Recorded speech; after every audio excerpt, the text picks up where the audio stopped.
bunch of feelings coming over. There is wonder in most everything I see. Not a cloud in the sky, got the sun in my eye, and I won't be surprised if it's a dream. Everything I want the world to be is now coming true, especially for me.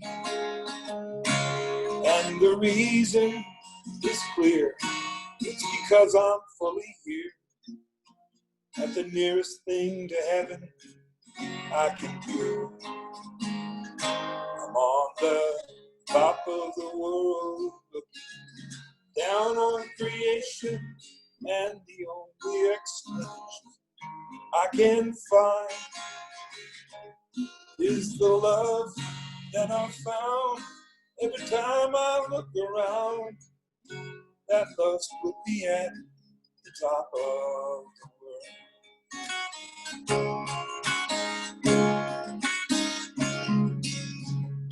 Something in the wind has learned my name,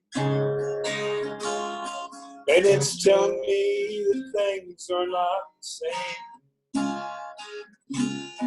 And the leaves on the trees and the touch of the breeze, there's a pleasing sense of happiness for me. And the only wish that's on my mind, with this day's through, I hope we all can find that tomorrow will be just the same for you and me. All I need will be mine right now. I'm on the top of the world, looking down on creation, and the only explanation I can find is the love that I found ever since I looked around. That love's put me at the top of the world. Is the love that I found every time I look around. That love's put me at the top of the world.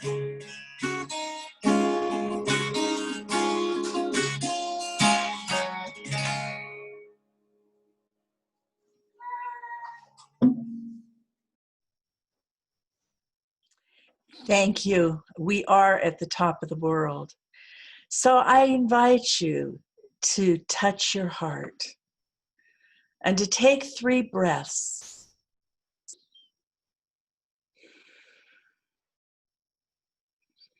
And say with me, care, appreciation, gratitude, compassion.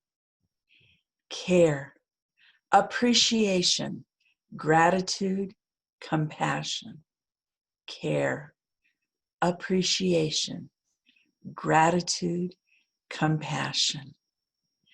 So our theme for this month of May is listen to your heart. And that is also the theme for today, which we know is Mother's Day. The first sense that we are as humans develop is when we are in our mother's womb. And it is our sense of sound. The very first sound that we heard was our mother's heartbeat. Yeah, our mother's heartbeat. That's just amazing when I think about that. Our heartbeat is connected to the wisdom and the guidance of God. It is where our intuition resides. It's forever speaking to us, guiding us, and revealing itself to us. And when we listen, when we pay attention, we can hear the gentle call of spirit. Yes, my friends, it is true. We are truly the place where God shows up. So listening to our hearts allows us to be in touch with our intuition. Our intuition is our natural capacity for inner knowing. You know, those times where you know, but you can't explain how you know. Intuition is the wisdom of our heart. And when we trust Spirit and look into our hearts for understanding, a certain confidence in the invisible good develops for us. And this faith awakens our so-called sixth sense, our divine knowing. And through the power of this knowing, we have direct access to all of the knowledge and all of the wisdom of God. In 1927, Ernest Holmes wrote, "We believe that heaven is with us and that we experience it to the degree that we become conscious of it." So I look at my own life and my desire, my deep desire to listen to my heart. I have to confess, I often fail there. I often operate on automatic pilot. You know what that is. I'm sure you do. Maybe you've even done it. You're on automatic pilot and you're driving down the freeway, and all of a sudden you realize that your off ramp is about 5 miles back and you have to turn around. And yet there are those times when we're aware and we say and do the loving thing. When we aren't even thinking sometimes about coming from our heart. We might even be feeling angry or defensive, and yet we have those moments where love flows through us. I think this is God's grace. Grace is that moment when God's presence is experienced, and it is something that's very mystical that happens within our hearts. So this morning I want to tell you a story that happened to me. It's a true story. It's about a woman named Norma. She was a congregant at our Unity Church in Arizona. And Norma, her husband, Bob, had to go into the hospital for a long surgery. And so I met them at the hospital at 6 o'clock in the morning. And I stayed with Norma for many hours through the day while Bob was in surgery. And I just kind of sat there. I didn't have much to say because Norma just poured out the story of her life. And she told me that when she was born, her mother was in a tuberculosis sanitarium. And that when she was born, she also had tuberculosis. And so she was institutionalized, couldn't be out in public from the time she was born until she was about in 4th grade. And so her formative years were in this institution where they cared for her, but she didn't have that mother's nurturing love. Yes, after her mother got well, her parents would come and visit her, but it wasn't the same as living in the house, growing up with your mom. And so the Norma that I knew was, her heart seemed closed around the church. And she was never happy with anybody, always finding something negative. And so Bob, Norma's husband, came out of the surgery and he was doing really, really well. And they told her that the next morning they could take him home. So I called her and asked her whether she needed help. getting him out of the hospital. And she says, no, they'd be all right. And then later that day, I called and asked her whether our home health compassionate team could bring her some food to kind of help with it. No, they were all right. And her prayer chaplain called her. And throughout that week, I touched base with her almost every day, and so did her prayer chaplain. Well, come Sunday morning, it's ready for me to go over to the sanctuary for service, and I walk out of my office. And as I walk out of my office, Norma's coming into the administration building to go through it, to go over to the sanctuary. And she stops, and there's several people gathered around in that area. And she proceeds in a not so nice way to tell me that I'm just a lousy minister, that I really don't care for people, and that I'm just not there for people, and that the prayer chaplains just do an awful job. They don't call often enough, and their prayers aren't good.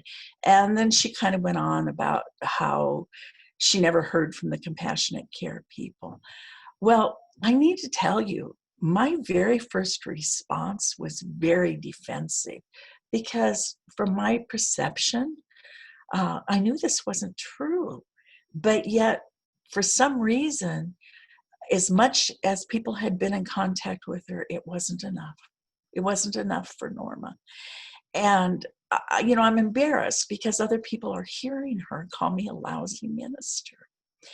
And all of a sudden, I had this moment of grace. It has nothing to do with my human thinking. It's just I had this moment of grace that allowed me to feel compassion for her. It just kind of flowed through me. And I saw her inner child.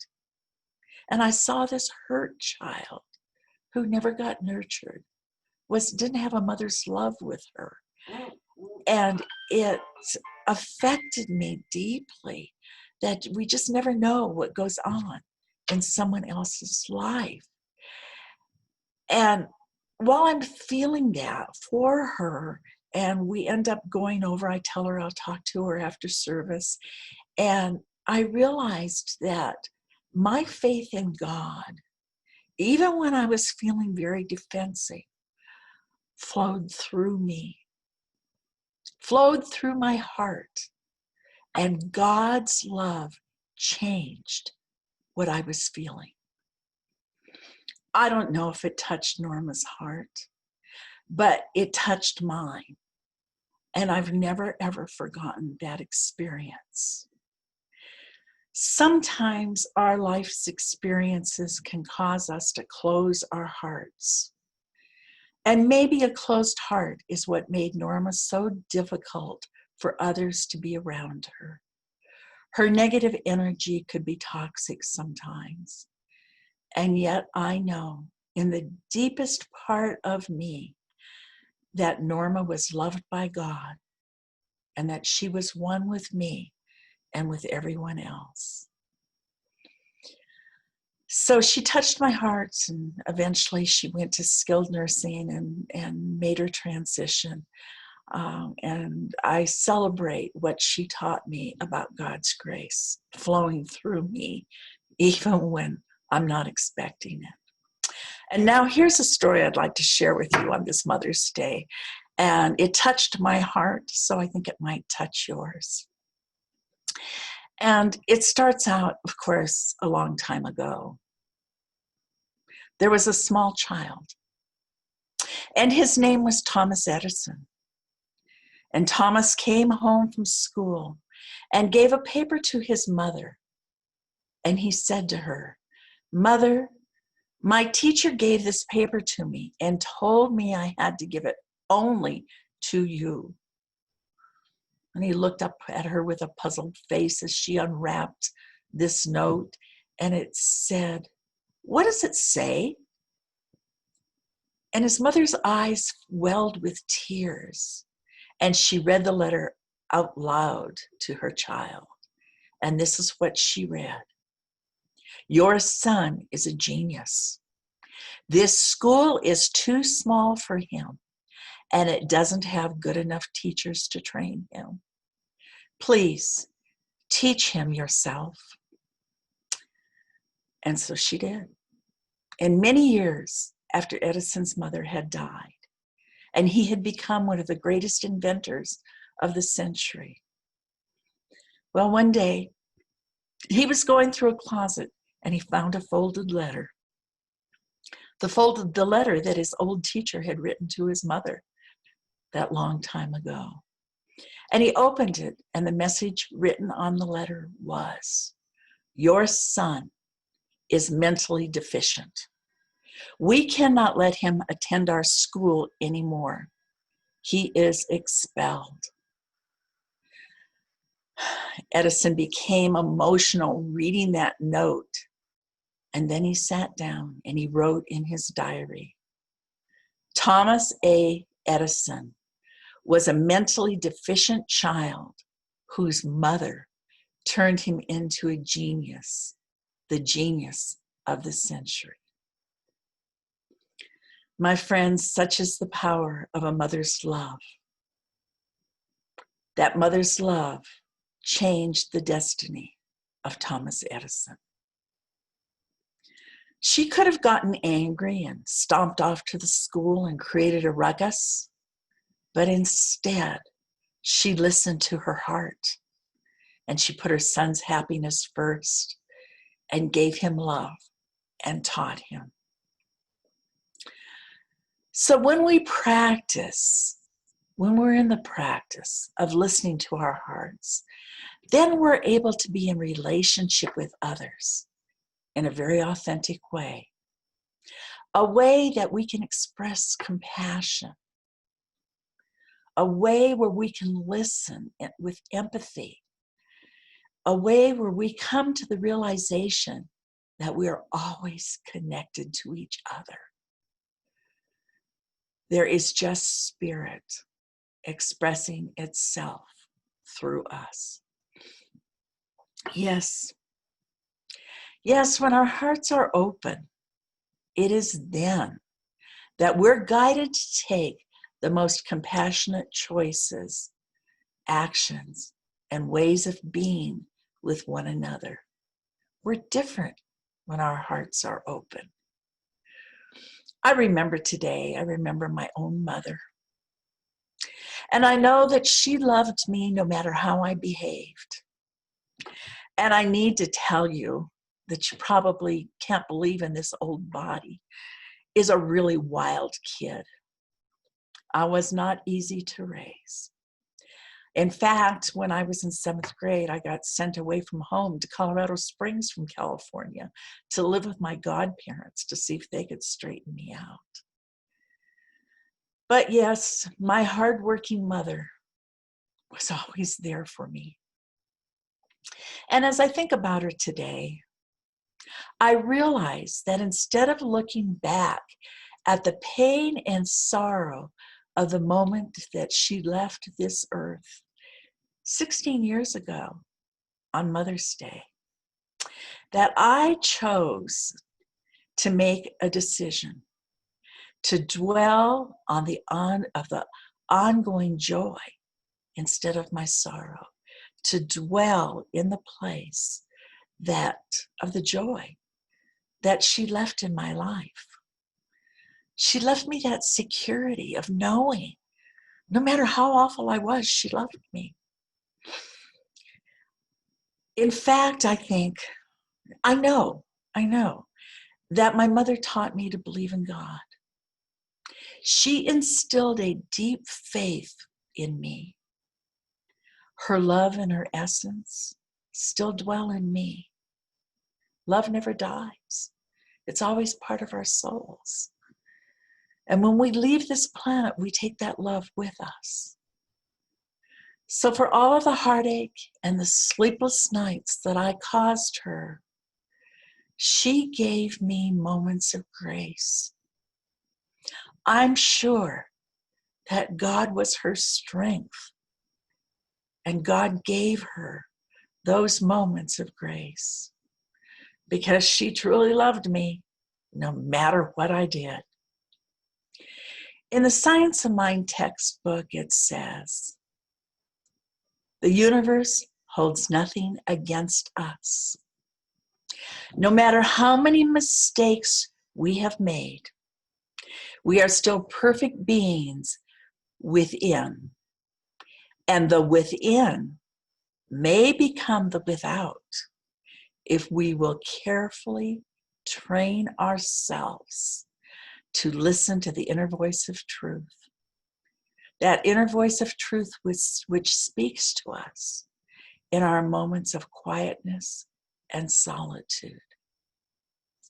So in closing this morning, I want to say a heartfelt thank you to all of those who gave birth and or nurtured another human life.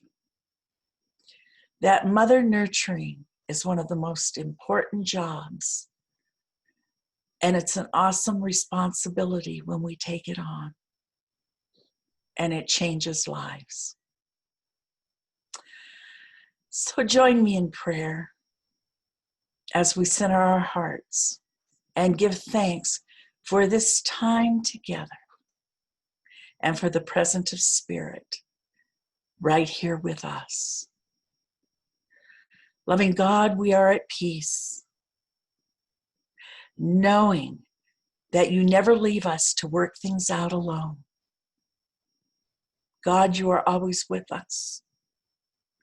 And we trust in you, God, knowing that whatever we do, wherever we go, God is the wisdom that guides, the love that blesses, the presence that protects, and the substance that prospers us. We rejoice, oh, do we rejoice, in the bountiful blessings pouring forth in our lives and in this spiritual family. Thank you, God. Thank you, God, for the abundant joy that we share today. And so it is. God bless you, my friends.